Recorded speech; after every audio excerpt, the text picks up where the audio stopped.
Muito bem, retornando aqui com mais um pouquinho dessa música Orar no Senhor, porque ela é muito grandiosa, ela fala muito aos nossos corações, né? Tá no intervalo para a gente continuar aqui. Então, como eu estava dizendo, a importância, sabe, do nosso canal, o homem sendo um canal onde Deus atua, é uma tarefa que nós temos que colocar, se colocando a nossa vida diante de Deus. Porque eu estava dizendo anteriormente que não nada fala mais alto que a sua vida, e é verdade. A nossa vida é tremenda, porque com a nossa vida, ou ela reforça as nossas palavras, ou as nossas palavras caem por terra. Sabe, Paulo, eu sou um admirador profundo da vida de Paulo, um homem que de uma experiência tremenda. E Paulo isso foi tão grandioso na vida dele. O evangelho foi algo tão grandioso, tão presente, tão real, que ele fala de um meu evangelho. O evangelho de Jesus, porque o evangelho de Jesus, o evangelho dele é a mesma coisa, por causa da vida dedicada, daquilo que ele colocava, da sua espiritualidade, da sua relação profunda com Deus. Um homem que passou por todo tipo de dificuldade que você possa imaginar. Passou fome, passou frio, passou sede, foi mordido por cobra, sofreu um naufrágio, foi açoitado injustamente, foi preso injustamente. E ele, por que ele passou tudo isso? Por causa do Evangelho. Porque o Evangelho estava impregnado na sua pele. Porque Paulo era um canal de Deus. Era um canal onde Deus agia. Era o canal pelo qual Deus trazia as mensagens. Então Paulo era mais do que um pregador, assim como Jesus. Jesus, ele não só pregou, mas ele viveu o que pregou. Por isso as pessoas falavam, ele fala com autoridade. Olha, você pode, talvez você conheça grandes pregadores, pessoas eloquentes, que têm um domínio muito grande da palavra, do público, isso é muito importante. Mas, apesar de ser grandes pregações, de grande conhecimento, não transmitem vida. E às vezes aquela pessoa não é tão eloquente, não tem o domínio do público, como muitas pessoas têm, né? Mas aquela pessoa vive. O Evangelho corre nas suas veias, a palavra de Deus corre nas suas veias, porque ele tem uma vida profunda com Deus. Ele tem uma vida grandiosa com Deus. A sua mensagem não é morta, a sua mensagem está cheia de vida. Esta que é a grandiosidade da pregação do Evangelho. Quando o Evangelho é vivido, quando você coloca a palavra de Deus de uma forma que as pessoas percebem que você vive, isso tem um poder tremendo. Porque nós estamos sendo o canal de ação de Deus, da ação de Deus. Nós temos que entender que o Evangelho de Cristo não é movido por ondas comuns. Sabe quando, lá lembra do livro de Contos, que os olhos do Senhor estão sobre a terra. Deus não está procurando grandes métodos, não. Programações fantásticas, não é? Algumas programações de algumas igrejas, é um show, um verdadeiro show de preparo, de tecnologia, de tudo. Mas eu digo para você, isso é bom? É lógico que é bom, só tem uma coisa. Se tudo isso não tiver cheio de vida, se não tiver ação do Espírito Santo, se o propósito de Deus não estiver ali, se a mão de Deus não estiver ali, não vai chegar ao trono da graça de Deus.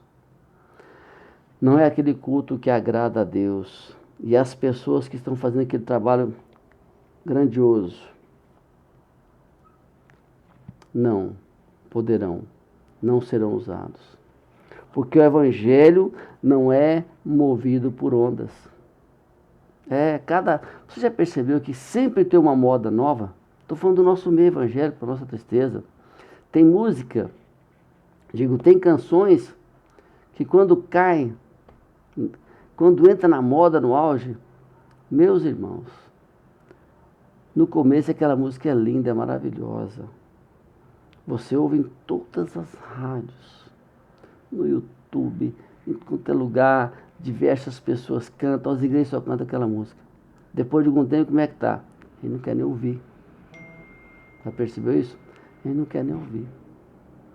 Porque tudo que cai no modismo, sabe, não está, não tem a ação de Deus.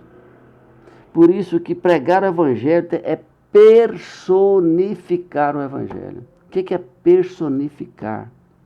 Sabe? É quando você tem o Evangelho na sua vida. É quando as pessoas olham para você, vê o amor, vê compaixão, vê a ação de Jesus na sua vida, vê que a sua vida está voltada para Ele, para Deus. Sabe?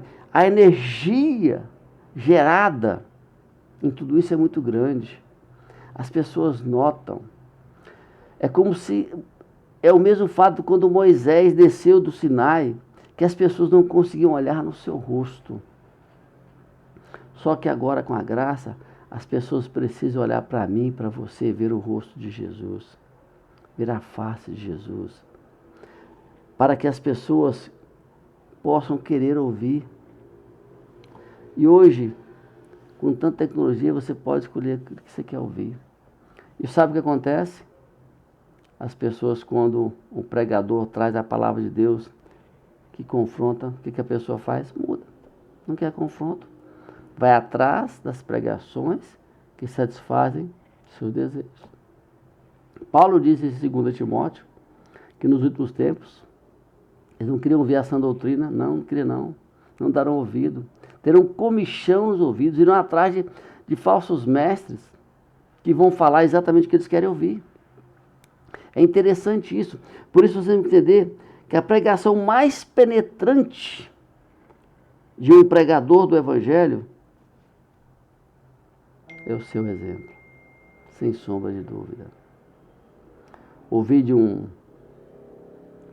pregador, aliás, de um livro que eu li, M.C. Bonda diz o seguinte: tem sermão que demora 20, 30 anos. Estranho, né? Sabe que sermão é esse? É exatamente a vida. Porque uma vida não se faz da noite para o dia. Faz com anos e anos. Por isso, meu querido, a pregação mais penetrante, mais forte de um pregador, ela é feita a si mesmo. Porque nós temos o primeiro evangelho a pregar para nós mesmos.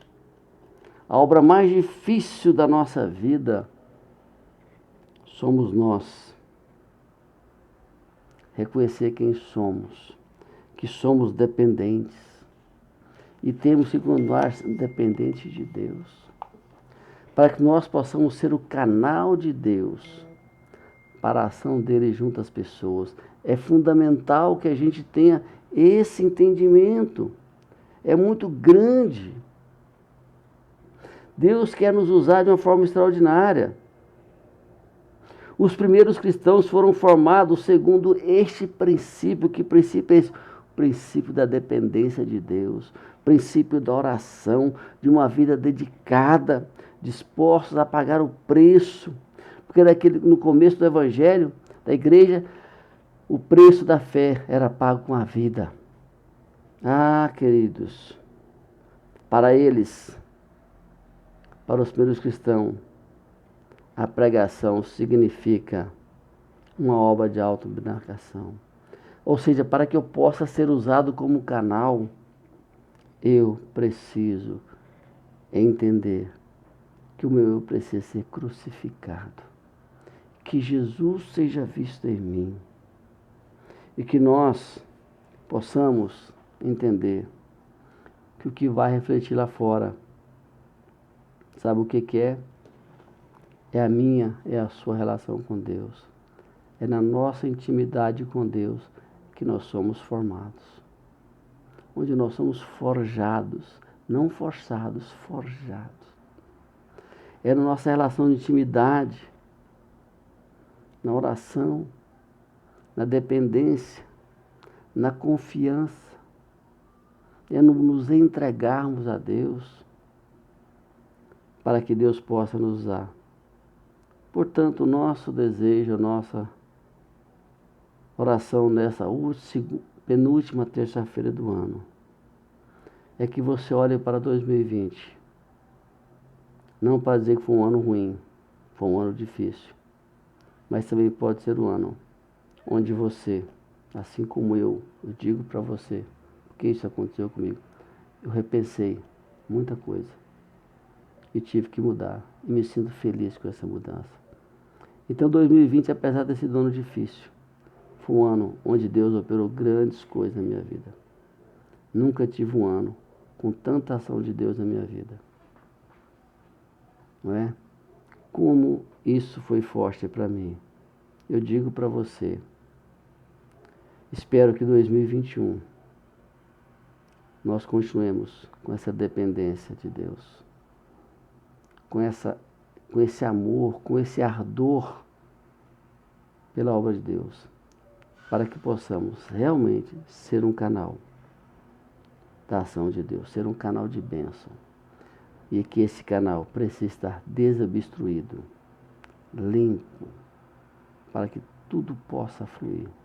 E para que esse canal seja limpo, sempre fluindo as bênçãos de Deus, eu preciso basicamente duas coisas: oração e leitura da palavra. Eu preciso de comunhão com Deus. Se vocês parar para pensar um pouquinho e lembrar, Davi de Jesus, quantas vezes Jesus se separava para orar. Pensa, se Jesus, o Filho de Deus, ficava horas e horas orando todos os dias, muitas vezes de madrugada, porque a única hora que ele tinha sossego. Daí mostra a importância da oração, a importância da comunhão, porque o Jesus buscava comunhão com o Pai. Ele dizia, eu e o Pai somos um. E é isso que ele espera de nós, que a oração seja o sangue que corre na nossa veia. Você sabe o que acontece se nós tirarmos o sangue da nossa veia, né? Morremos. Assim deve ser conosco em relação à oração, em relação à leitura da palavra de Deus. Que Deus possa olhar para nós, assim como leio aqui para encerrar, já partindo para o final a chorar. Vou ter que colocar um pouquinho da música aqui para encerrar, quero ler aqui, sabe? Para a gente poder, eu quero ler o texto que li aqui de Crônicas. Esse texto é muito profundo. Olha só, e a minha oração para você é, porque o Senhor, os olhos do Senhor passam por toda a terra para dar força àquele cujo coração é totalmente dele. Será que os olhos de Deus estão sobre isso, sobre você? Porque os olhos de Deus estão sobre aquele cujo coração é entregue a Ele. E o segundo texto que eu leio para você, Evangelho de João capítulo 1, verso 6, diz assim, houve um homem enviado por Deus, que eu e você, assim como João Batista, que foi enviado por Deus, nós possamos ser usados por Deus para sermos um instrumento de Deus, ser um canal da ação de Deus. Vamos orar para encerrar? Senhor nosso Deus, nosso Pai, eu te suplico por essa pessoa que está nos ouvindo, que a sua vida seja transformada nessa noite. Pai, abençoe essa pessoa, este homem, essa mulher, esse jovem, essa jovem, para que possam, ó Deus bendito, mudar a sua relação com o Senhor, para que possam, Deus amado, se entregar ao Senhor. Pai, deles uma semana abençoada e um término de ano abençoado, Pai, e um ano cheio de bênçãos. Eu oro, Pai, em nome de Jesus. Amém. Eu te peço que, se você foi abençoado por meio dessa mensagem, comente, compartilhe e curte. Vai fazer muito bem para que mais pessoas possam ver essa palavra, ok? Um grande abraço e até a última terça-feira do ano. Um abraço.